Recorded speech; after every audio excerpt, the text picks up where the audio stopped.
Good morning student हम +1 post science का lesson number 7 राष्ट्रवाद पढ़ रहे थे। तो हमने कल राष्ट्रवाद क्या होता है इसके बारे में हमने आपको बताया। आज हम पढ़ने जाएं राष्ट्र और राष्ट्रवाद क्या है। तो मैं आशा करता हूँ ध्यानपूर्वक सुनेंगे। राष्ट्र जनता का कोई आकस्मिक समूह नहीं है, लेकिन यह मानव समाज में पाए जाने वाले अन्य समूह अथवा समुदायों से अलग है।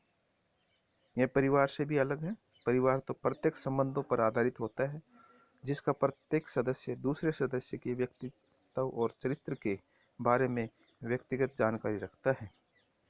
यह जनजातीय, जातीय और अन्य सगोत्रीय समूह से भी अलग है।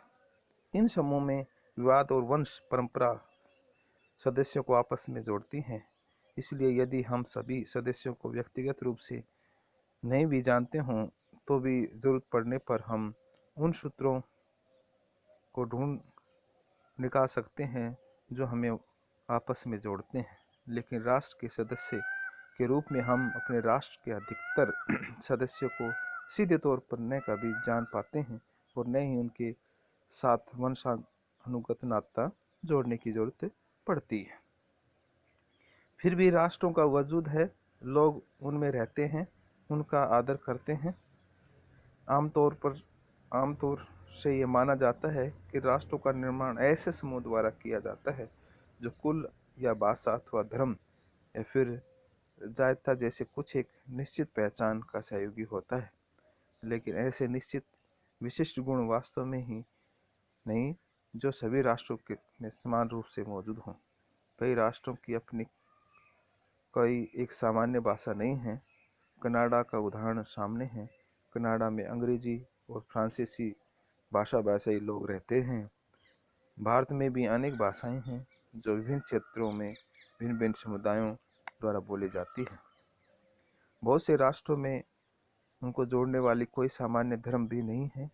नस्ल या कुल जैसी अन्य विशेषताओं के लिए भी यही कहा जा सकता है।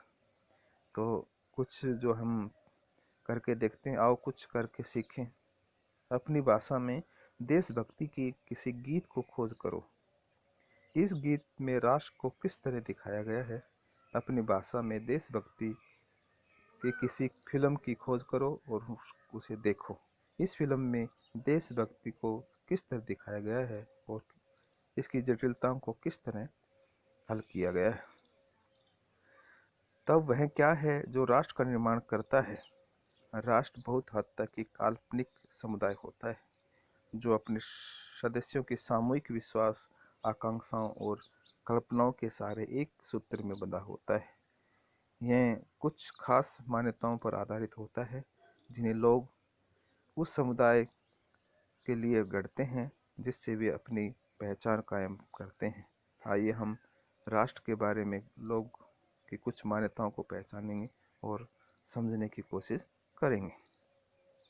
अब देखिए, साझे विचार, साझे जो विश्वास है वो क्या है। देखिए, पहला राष्ट्र विश्वास के जरिए बनता है। जब तक विश्वास नहीं होगा एक दूसरे पर, तो कहते हैं राष्ट्र एक अच्छा राष्ट्र नहीं बन सकता। तो सबसे पहले हमें एक दूसरे पर विश्वास करना होगा, हमें राष्ट्र के लिए अच्छा कार्य करना होगा। राष्ट्र पहाड़, नदी या भवनों की तरह नहीं होते जिन्हें हम देख सकते हैं और जिनका स्पर्श महसूस कर सकते हैं। वे ऐसी चीजें भी नहीं है जिनका लोगों के विश्वासों से स्वतंत्र अस्तित्व हो। किसी समाज के लोगों को राष्ट्र की संज्ञा देना उनके शारीरिक विशेषताओं या आचरण पर टिप्पणी करना नहीं है। यह समूह के भविष्य के लिए सामूहिक पहचान और दृष्टि का प्रमाण है। जो स्वतंत्र राजनीति अस्तित्व का आकांक्षी है। इस मायने में राष्ट्र की तुलना किसी टीम से की जा सकती है। जब हम टीम की बात करते हैं तो हमारा मतलब दोनों के ऐसे समूह से हैं जो एक साथ काम करते हैं या खेलते हैं, और इससे भी ज़्यादा ज़रूरी है कि स्वयं को एकीकृत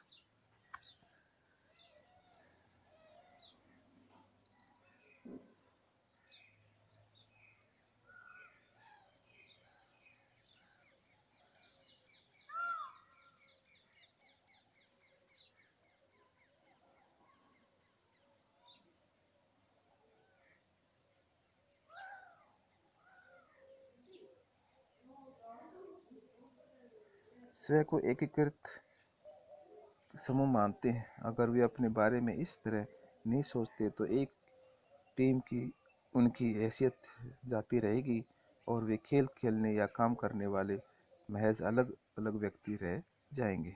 एक राष्ट्र का अस्तित्व तभी कायम रहता है जब उनके सदस्यों को यह विश्वास हो कि वे एक दूसरे के साथ बने रहे हैं। तो इस तरह से आपने आज देखा राष्ट्रवाद क्या होता है।